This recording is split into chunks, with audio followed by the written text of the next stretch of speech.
मैं Farida RTI SKK news agency में आप सभी का स्वागत है। आइए देखते हैं आज की बड़ी खबरें। हेलो फ्रेंड्स, मैं Farida RTI SKK news agency में आप सभी का स्वागत है। सुप्रीम कोर्ट ने फैसला सुनाया कि धारा 125 सीआरपीसी तलाकशुदा मुस्लिम महिलाओं सहित सभी महिलाओं पर लागू होती है। सर्वोच्च न्यायालय ने फैसला सुनाया कि मुस्लिम महिलाएं तलाक के बाद पति से भरण पोषण मांग कर सकती है।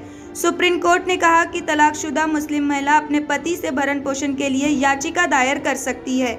मुस्लिम महिलाओं के लिए सुप्रीम कोर्ट ने बड़ा गुजारा भत्ता आदेश पर मुस्लिम मौलवियों ने विचार साझा किया। एक मौलवी ने कहा कि सुप्रीम कोर्ट को अपने फैसले की समीक्षा करनी चाहिए, जबकि दूसरे ने कहा कि इससे महिलाओं को मदद मिलेगी।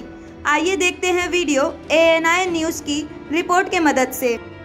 देखिए, देश की उच्चतम न्यायालय का सब सम्मान करते हैं, चाहे वो किसी भी मजहब का हो। जब देश की सर्वोच्च अदालत ये कह रही है कि औरतों का हक मिलना चाहिए और वो भरण पोषण के लिए अपना हक मांग सकती हैं, तो देश की सरकार ने कानून बनाया था 3 तलाक। उसके बाद तलाक के रेशो में कमी आई, अब ये कानून आ गया, तो लाजमी बात है कि इसके अंदर घर बर्बाद होने से बचेंगे।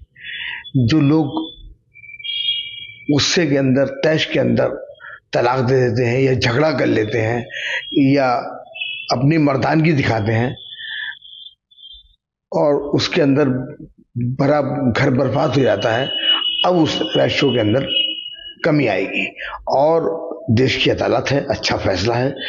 हम जो राष्ट्रहित में हो, हम उस फैसले का सम्मान करते हैं और इसके अंदर औरत जो है वो सुरक्षित होगी, महिला सुरक्षित होगी और महिलाओं को उनका हक मिलेगा। देखिए, शाहबानो का जो मुकदमा सुप्रीम कोर्ट ने फैसला किया था 1985 में, उसके खिलाफ मसला बोर्ड ने मूवमेंट चलाया और एक नया कानून भी वजूद में आया।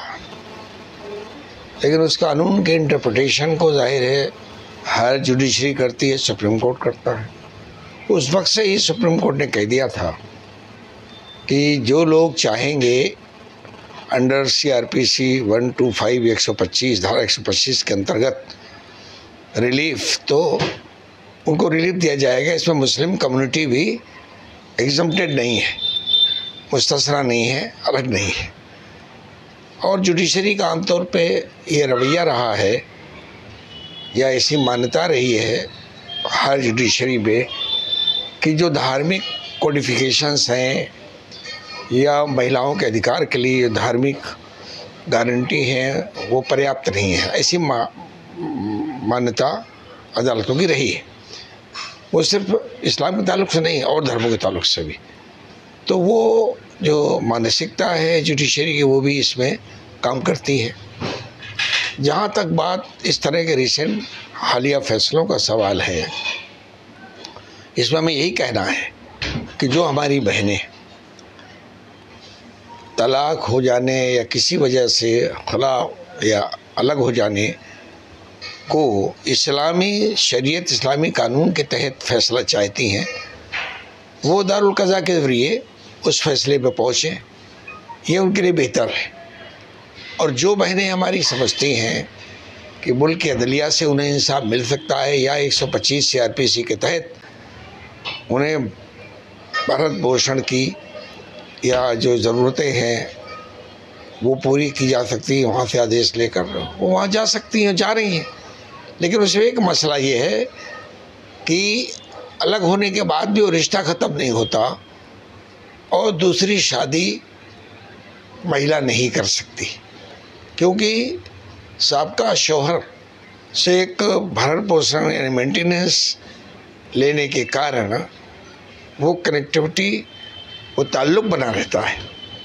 तो इसको मैं कहूँगा ये गैर फितरी अमल है, इट्स अननेचुरल अप्रोच। इसीलिए फैसला बोर्ड कहता है कि भाई कानून शरीयत में बहुत वाज़ेह अंदाज में औरतों की इज़्ज़त नामूस को सामने रखते हुए ये लेट डाउन किया है कि जो औरत साहब शौहर से अलग हो रही है, उसकी मर्ज़ी है या शौहर की हालात का तकाजा है, उसके जो कमिटमेंट शौहर के हैं या मालूमाता के जो तकाज़े हैं वो पूरा करे शौहर।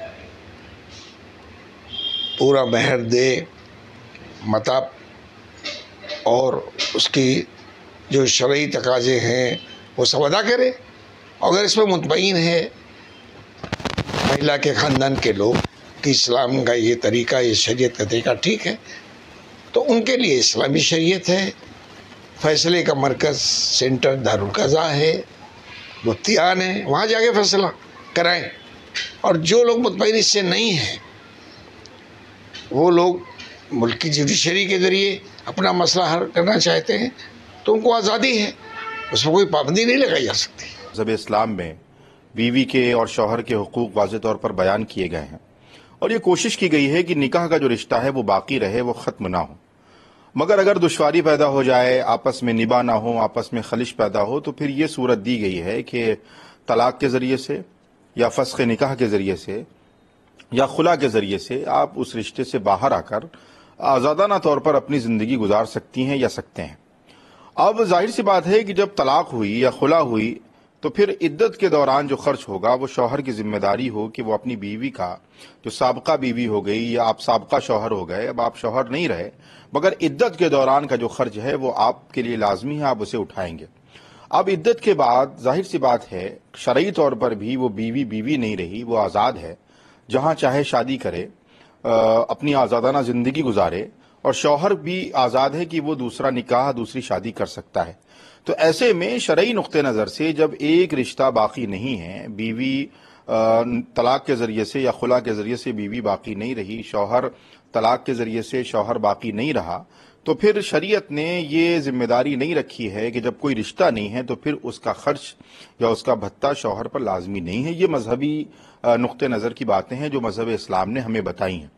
अब कानूनी नुक्ते नज़र से सुप्रीम कोर्ट ने क्या, किन बुनियादों पर यह फैसला किया है, क्या बातें रखी हैं, ये जो लॉ के जानकार हैं या जो मजहब के, जो कानून के जानकार हैं, वो बेहतर तरीके से बता सकते हैं। बहरहाल हमारी यही गुजारिश है कि मजहब इस्लाम ने वाज़े तौर पर एक इंसानी ज़िंदगी के लिए ये हिदायत पेश की हैं और मुझे लगता है कि सुप्रीम कोर्ट को इस अपने फैसले पर नज़रसानी करने की ज़रूरत है, रिव्यू करने की ज़रूरत है, ताकि जो मजहबी आज़ादी है वो कहीं ना कहीं मजरू ना हो और मजहब इस्लाम की जो खूबसूरती है वो बाकी रहे।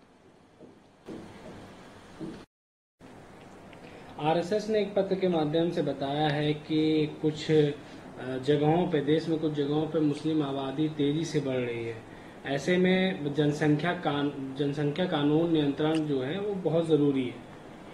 देखिए, सबसे पहली बात तो यह है कि आरएसएस अपने आप को एक बहुत जिम्मेदार तंजीम कहती है। मुझे नहीं लगता है कि आरएसएस के जिम्मेदारों को हमारे जो गैर मुस्लिम भाई हैं, जो बहुसंख्यक आबादी में रहने वाले लोग हैं, उन्हें मुसलमानों की आबादी का हव्वा दिखाकर डराने की ज़रूरत है। वैसे तो मुस्लिम आबादी कतई तौर पर कहीं नहीं बढ़ रही है, सेंसस रिपोर्ट हमारे सामने है, मुख्तलिफ मौक़े पर सर्वे हुए हैं जिसमें यह बात वाज़े तौर पर सामने आई है कि मुस्लिम फैमिली का जो पैमाना है और जो मुस्लिम फैमिली है वो कहीं ना कहीं किसी भी पैमाने पर नहीं बढ़ रही है।